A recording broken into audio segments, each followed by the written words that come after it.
Alright guys, this is inaccurate. Where do I start with this one? Holy shit, dude. Holy fuck. Last night I pretty much just sat down and binge watched the whole part 1 of season 2 of Ray Zero. And my god, it just blew my expectations away. Now, I was completely wrong in the last video. I thought that season 2 of Ray Zero might be like a little above average. I knew it would be good, but it wouldn't be like great. Yeah, it was fucking great. There is just so much to talk about with this part 1. I haven't gotten to part 2 yet. I'm saving that for, I don't know, I might make another video on it, because there was just so much happening in part 1 that I was just like, I need to do something. I need to like make a video on it, or just like go about ranting and talking about stuff. So whatever. So here we go. In the first season, I thought it was already pretty brutal, you know, like the way Subaru was dying and like the way he was just getting like fucked over again. But then season 2 part 1, once I got through that, I was just like, oh my fucking god, like the rabbit scene, like what the fuck is happening with all those fucking rabbits, dude? Like coming out of nowhere. And then yeah, like I knew something was gonna happen. I didn't think it would be that brutal. When it showed the first person perspective too, like, it definitely makes me rethink touching a rabbit again.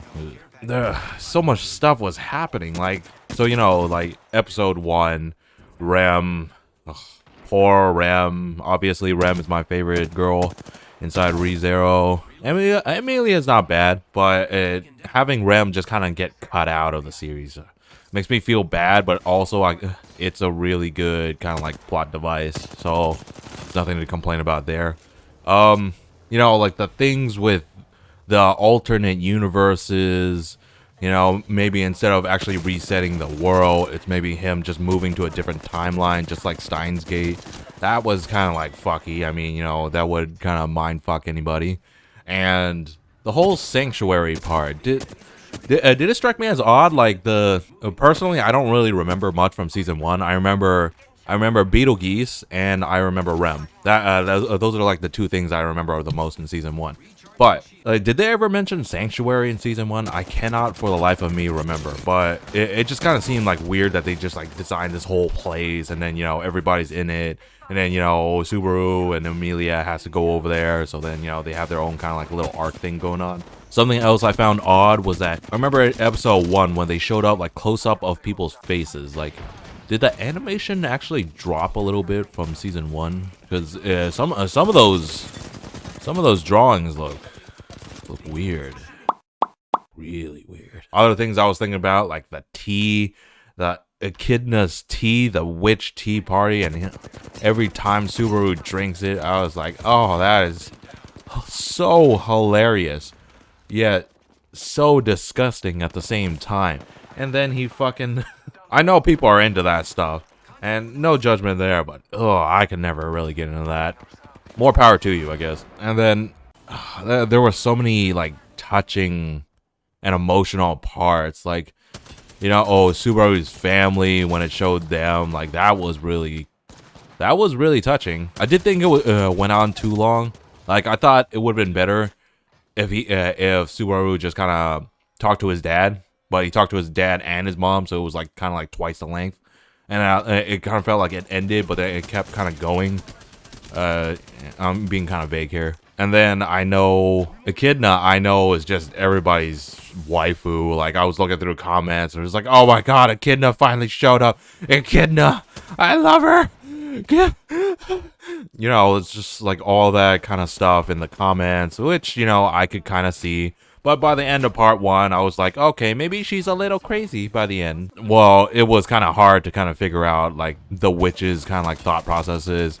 They seem more like primal in a sense that like they are very close to their desires as opposed to just like regular human thinking. Except for probably like the Witch of Envy. She's probably the most human out of all of them, which is kind of ironic because, you know, seeing how crazy she has been. And then, you know, there was the whole thing with Amelia when she went in the sanctuary, and then, you know, she eventually becomes it, and I was just like, oh, yeah, man, I mean, like, I kind of saw that coming, but then it got way, like, creepier. You know, like, I can't remember. I think it was, like, the end of, like, episode 9 or something when, like, Subaru was, like, just lying on Amelia's lap, and then, you know, she was just completely unfazed by anything. She just kept muttering stuff to herself. And Subaru was there just dying in her lap, and was just like, oh, yeah, it's all fine. It's all good, you know? Yeah, I was also kind of thinking because, like, the Witch of Envy was probably, like, the most human out of all of them. That's probably why Echidna couldn't probably figure out what the Witch of Envy's like motives are because she's so human. So, I mean, like that kind of like struck me in my mind after thinking about it for like 30 minutes or something. It was this season was just so much more like brutal and like mind fucky, and you know, all these questions popped up. There was so much going on. I just loved every single bit of it. Like, I actually thought that they would kind of like focus more on the witch cultists, you know, like the other seeds of power, you know, like not sloth, but like pride or lust or greed, or you know, like those other spots. But I mean, it kind of does, but it was more focused on the witches, and I was like, okay.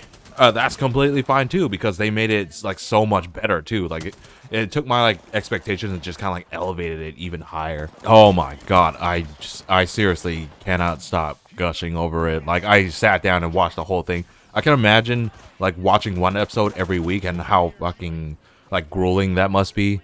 So it was just a fantastic treat. I can't wait to see how part 2 is gonna be. Maybe part 2 will be a disappointment, but from the way it was paced out, part 2 definitely looks really good, which I'm gonna watch next, obviously.